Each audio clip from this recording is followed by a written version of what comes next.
painted, painless learning. तो सम number 6 क्या कहा है इस सब में? Diagonal AC of the parallelogram ABCD bisect angle ए।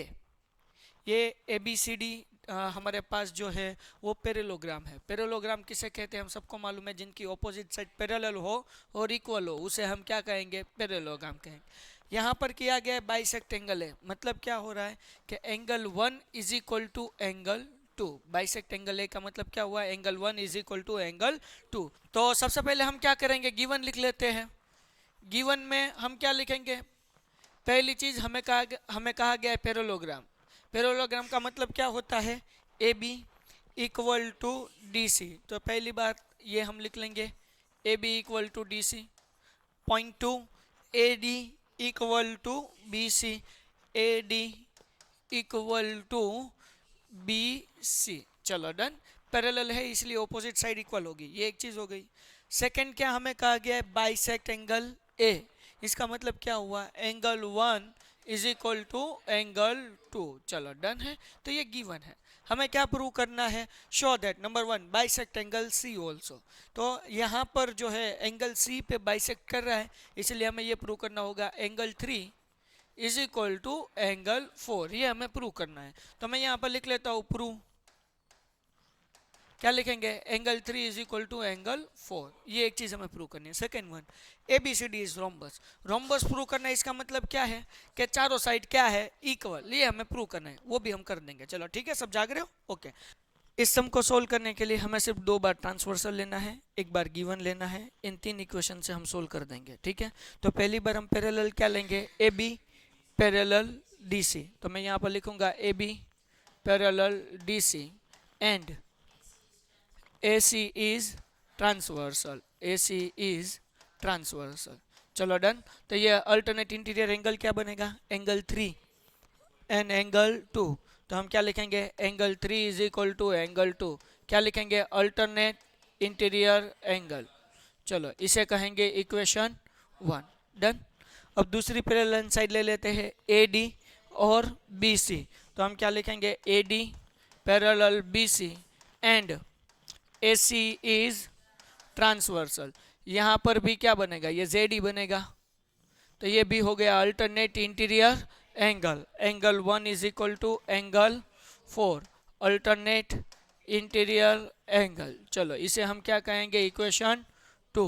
हमारे पास गिवन भी है। गिवन क्या है? एंगल 1 इज इक्वल टू, तो एंगल 1 और एंगल 2 ये दोनों इक्वल है। तो इसका मतलब क्या हुआ? एंगल 3 इज इक्वल टू, समझे कि नहीं समझे? तो हम क्या लिखेंगे? चलो मैं यहाँ पर गिवन भी लिख देता हूँ। Angle 1 is equal to angle 2। क्या लिख देता हूँ मैं यहाँ पर? गिवन। चलो किसी को कोई डाउट? इसे कह देते हैं इक्वेशन 3। फ्रॉम इक्वेशन 1 2 एंड 3 हमने 1 2 3 इक्वेशन से क्या सीखा? Angle 1 is equal to angle 4, angle 3 is equal to, तो यहाँ पर गिवन में क्या है? एंगल 1 है। तो एंगल 1 की जगह पे हम क्या लिख सकते हैं? एंगल 4। और एंगल 2 की जगह पे हम क्या लिख सकते हैं? एंगल 3। सो यहाँ पर देयरफॉर लिख सकते हैं एंगल 3 इज इक्वल टू, समझे क्यों? पता चला कि नहीं चला? ये 1 और 2 इक्वल है, तो 1 इज इक्वल टू क्या है? 4। 2 इज इक्वल टू क्या है? 3। इसका मतलब क्या हुआ? Angle 3 is equal to angle 4। तो इस तरह से आपको 7 और 8 दोनों सम करना है। तो आपको एक सम आ गया तो दो सम आसानी से कर पाओगे। चलो ये हमारे सम का हो गया फर्स्ट पार्ट। अभी इस सम में हमें सेकेंड पार्ट प्रूव करना है। सेकेंड पार्ट क्या प्रूव करना है? ABCD is rhombus. ABCD is rhombus. चलो यहाँ पर सबका ध्यान। टन टन। देखिए अब सेकेंड वन हमें क्या प्रूव करना है? ABCD is rhombus. रोम्बस का मतलब क्या होता है? कि कोऑर्डिनेटर के चारों साइड इक्वल है। रोम्बस का मतलब क्या होता है? चारों साइड इक्वल है। अगर साइड इक्वल प्रूव करना है तो हमें पहले ये प्रूव करना होगा चारों एंगल इक्वल है, क्योंकि एंगल की ऑपोजिट साइड आर इक्वल। वो तो हमें सिंपल रूल्स मालूम है, यस और नो। तो यहाँ पर आप देखो, यहाँ पर angle 1 is equal to angle 2। Angle 2 का आंसर हमें क्या मिला था? Angle 2 is equal to angle 3। तो मैं यहाँ पर लिख लेता हूँ एंगल 3। चलो डन। और यहाँ पर आप देख लो एंगल 1 इज इक्वल टू, तो इसका मतलब क्या हुआ? चारों एंगल क्या है? इक्वल है। तो इस इक्वेशन को मैं कह देता हूँ इक्वेशन नंबर 4। क्योंकि 1 है, 2 है, 3 है, तो बाद में हम इक्वेशन क्या करेंगे, इक्वेशन 4। डन है। ओके, अब रोम्बस प्रूव करना है। जाग रहे हो सब? ओके, तो रोम्बस प्रूव करने के लिए हम एक ट्राइंगल ले लेते हैं। 2 बार ट्राइंगल लेंगे, हमें आंसर मिल जाएगा। तो पहले ये ट्राइंगल ले लेते हैं। In triangle A B C, in triangle A B C, चलो आप सबको मालूम है, यहाँ पर हमने प्रूव किया कि चारों चार एंगल क्या है, इक्वल है। इसका मतलब क्या होता है, angle 2 is equal to angle 4। तो angle 2 is equal to angle 4, क्या लिखेंगे, प्रूव्ड। क्या लिखेंगे, प्रूव्ड। इक्वेशन 4 भी लिख सकते हैं फ्रॉम इक्वेशन 4, ठीक है, और प्रूव्ड भी लिख सकते हो। चलो, हम सबको मालूम है अगर एंगल इक्वल, सॉरी हाँ, एंगल इक्वल है तो उनकी ऑपोजिट साइड क्या होगी, इक्वल होगी। सिंपल है। तो यहाँ पर एंगल 2 है, उनकी ऑपोजिट साइड कौन सी है, बी सी। सी बी कहिए या बी सी कहिए, कुछ भी कहिए चलेगा। एंगल 4, उनकी ऑपोजिट साइड कौन सी है, ए बी। तो हम क्या लिखेंगे, B C is equal to A B. क्या लिखेंगे हम, side opposite to equal angle are, equal angle are equal. चलो डन। किसी को कोई डाउट? फिर अब हम दूसरा ट्राइंगल ले लेते हैं। इस इक्वेशन को हम नाम देते हैं फॉर एग्जांपल इक्वेशन नंबर 5। अब ये ट्राइंगल ले लेते हैं। इन ट्राइंगल, ये ट्राइंगल का नाम क्या है, A D C. In triangle A D C, हम सबको मालूम है angle 1 is equal to angle 3। कहां से मिला हमने, इक्वेशन। तो यहाँ पर हम प्रूव्ड भी लिख सकते हैं और इक्वेशन 4 भी लिख सकते हैं, कोई दिक्कत नहीं है।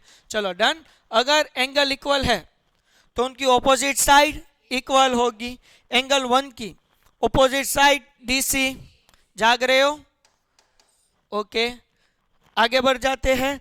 और यहाँ पर एंगल 3, उनकी opposite side A D. Reason वही सेम लिखेंगे जो ऊपर लिखा, side opposite to equal angle are equal. चलो डन। किसी को कोई डाउट? इस इक्वेशन को कह देंगे इक्वेशन नंबर 6। जाग रहे हो? ओके, तो यहां पर गिवन भी है कि पैरेललोग्राम दिया गया है। पैरेललोग्राम का मतलब क्या, ऑपोजिट साइड आर इक्वल। तो हमने यहां पर लिखा हुआ है A B is equal to, जाग रहे हो, तो इसे इक्वेशन 5 कही, इसे इक्वेशन 6 कही। तो वो गिवन भी मैं साथ में ले लेता हूँ यहाँ पर, ताकि हमारे लिए आसानी हो जाए। यहाँ पर भी इक्वेशन 1 और 2 लिया था, फिर थर्ड हमने क्या लिया था, गिवन। उसी तरह से यहाँ से हमें 5 और 6 मिला, फिर हम क्या करेंगे, गिवन। कोई एक गिवन ले लेते हैं, तब भी हम प्रूव कर देंगे। A B is equal to D C, क्या लिखेंगे, गिवन। इसे कह देते हैं इक्वेशन 7। ओके, अब देखिए, अगर ये लिखना है तो ये भी लिख लीजिए, अगर नहीं लिखेंगे तभी कोई दिक्कत नहीं है, क्योंकि आप 3 इक्वेशन से भी प्रूव कर पाओगे। यहाँ पर भी हम क्या लिख लेते हैं, गिवन। ये हो गई हमारी 8 इक्वेशन। आंसर हो गया फिनिश। देखिए यहाँ पर आपको क्या मिला, B C is equal to, okay, A B is equal to, ठीक है। तो मतलब हम ये लिख सकते हैं फ्रॉम इक्वेशन कौन कौन सी, 5, 6, 7 एंड 8। From equation 5, 6, 7 and 8। तो ये चारों साइड क्या हो गई, इक्वल। कैसे पता चला, सबका ध्यान यहाँ पर। हमें क्या करना है, 4 साइड इक्वल लिखनी है। चलो शुरू करते हैं। पहले ए बी, ये ए बी आ गई, ये ए बी, उनके बाजू में क्या है, बी सी। हमने प्रूव किया A B equal to B C, A B equal to B C. Okay, चलो किसी को कोई डाउट इसमें, A B equal to B C. तो ये 2 साइड आ गई। बी सी के बाजू में क्या है, सी डी या डी सी। अब ढूंढिए इन 4 इक्वेशन में डी सी कहाँ है, यस्ट डी सी। ये भी देखिए, D C is equal to A D, ये भी हम लिख लेते हैं, D C is equal to A D.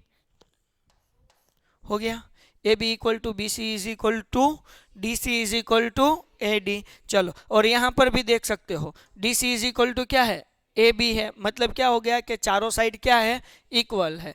तो गिवन में तो था ही कि opposite side are equal. Equation 5 और 6 में मिला एडजेसेंट साइड आर इक्वल। इसका मतलब क्या होता है कि चारों साइड क्या हो गई, hence prove ABCD is rhombus. Done. Painted, painless learning.